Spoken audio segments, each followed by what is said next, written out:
Welcome to Collage Site e-learning. This video will cover everything that you need to know about the Upgrade Sparse Scans workflow using Collage Site. I'm starting this video inside of a project with control points already imported and a station created and localized. I'm about to perform my first full dome scan, but before I do that, I want to make sure that this Sparse Scans toggle is on. Doing this will allow me to upgrade these scans with more point data later on when I'm off the job site. After a couple of minutes, I've performed a couple of full dome scans with multiple stations in this project. Let's take a look at the current state of the point cloud data that I have in the viewer. To accelerate the in-field workflow when using higher resolution scan data, both the GLS and GTL can transfer a lower resolution scan to the field software for in-field processing and registration.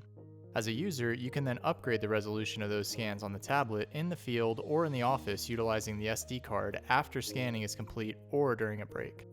The Sparse scans are dense enough for a complete registration, but should be upgraded prior to export as you'll be missing scan data otherwise.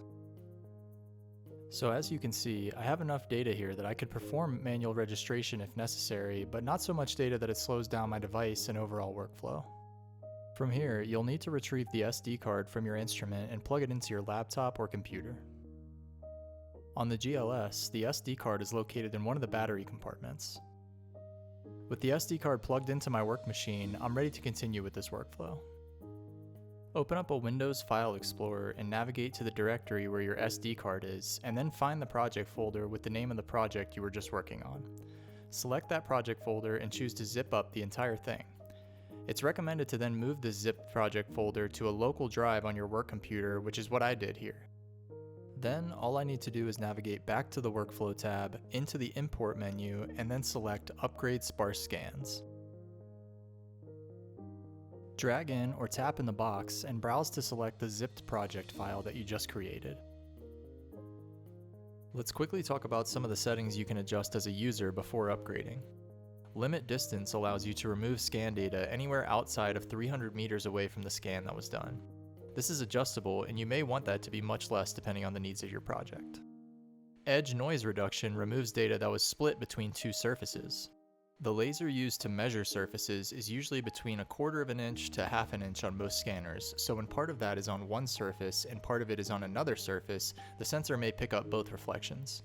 This filtering effectively removes that data from the scans. We generally recommend running this filter on any scans of buildings or structures.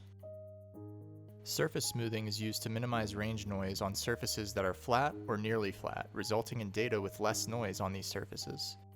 In areas that are not flat, the data remains unchanged to prevent the filter from removing useful data in these areas. We generally recommend that you run this filter on all scans that have large surfaces such as walls, floors, ceilings, etc.